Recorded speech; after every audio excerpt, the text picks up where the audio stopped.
નમસ્તે. આ વિડીયોમાં આપણે જોઈશું કે કર્મયોગી પોર્ટલ પર નવી ઇમૂવેબલ પ્રોપર્ટી કેવી રીતે એડ કરી શકાય. તો સૌપ્રથમ કર્મયોગી પોર્ટલ પર લોગિન થયા બાદ એમ્પ્લોય મોડ્યુલ્સ નામનું જે મેનુ દેખાઈ રહ્યું છે તેના પર ક્લિક કરવાનું રહેશે. ત્યારબાદ એન્યુઅલ પ્રોપર્ટી રિટર્ન સબમિશન નામના ઓપ્શન પર ક્લિક કરીશું.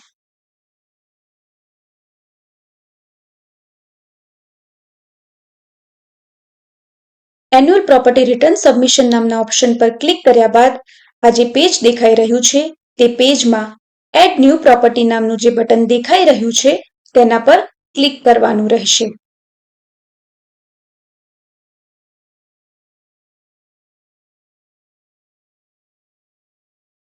અહીં આપણે immovable property post transaction declaration માટે એડ કરીશું. તો સૌપ્રથમ ફોર્મનું જે ટાઈપ છે તેમાં ઇમૂવેબલ સિલેક્ટ કરીશું કારણ કે આપણે ઇમૂવેબલ પ્રોપર્ટી એડ કરી રહ્યા છીએ.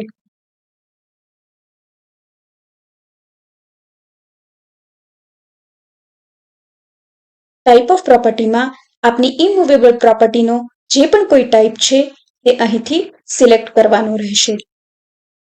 ત્યારબાદ ટાઈપ ઓફ ડિક્લેરેશનમાં પોસ્ટ ટ્રાન્ઝેક્શન ડિક્લેરેશન સિલેક્ટ કરીશું કારણ કે આપણે પોસ્ટ ટ્રાન્ઝેક્શન ડિક્લેરેશન માટે ઇમૂવેબલ પ્રોપર્ટી એડ કરી રહ્યા છીએ. ડેટમાં ડેટ સિલેક્ટ કરીશું.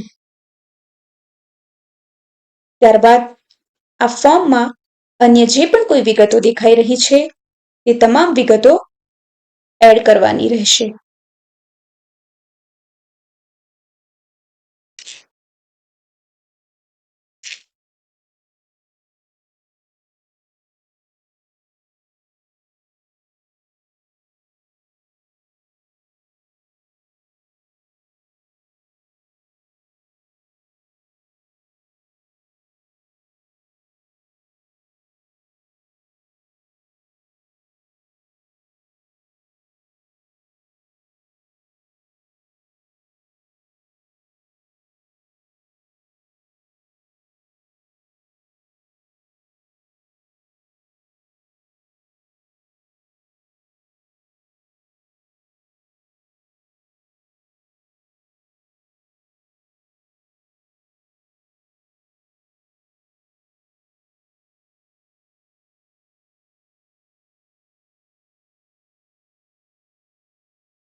ત્યારબાદ આ જે તમામ ફિલ્ડ્સ દેખાઈ રહી છે તેમાં વિગતો એડ કરવાની રહેશે.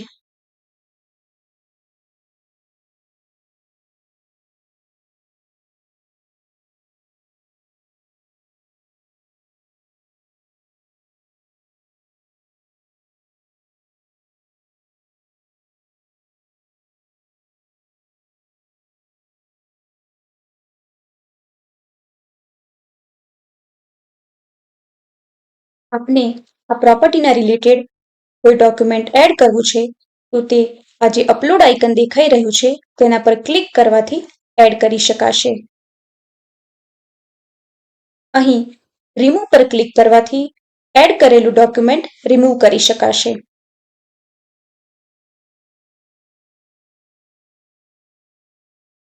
કમેન્ટમાં કમેન્ટ એડ કરવાની રહેશે.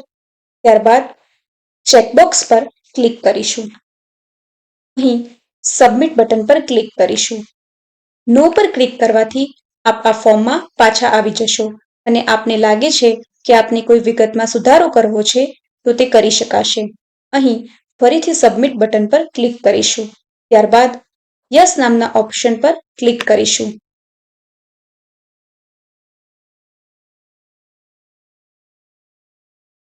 અહીં immovable property post transaction declaration માટે એડ થઈ ચૂકી છે. એડ કરેલી પ્રોપર્ટીની વિગત જોવા માટે add annual property return submission નામના બટન પર ક્લિક કરીશું.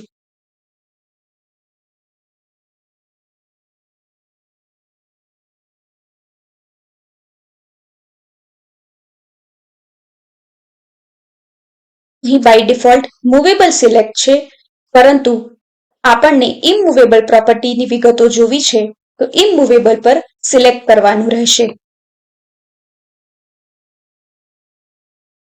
આપ જોઈ શકો છો કે આપણે એડ કરેલી પ્રોપર્ટીની વિગતો અહીં દેખાઈ રહી છે.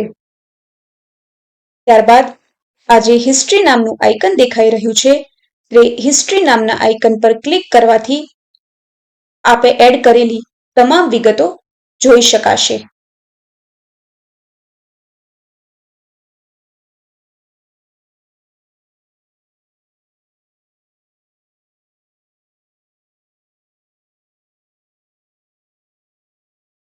આપ જોઈ શકો છો કે આપે એડ કરેલી તમામ વિગતો અહીંથી જોઈ શકાય છે.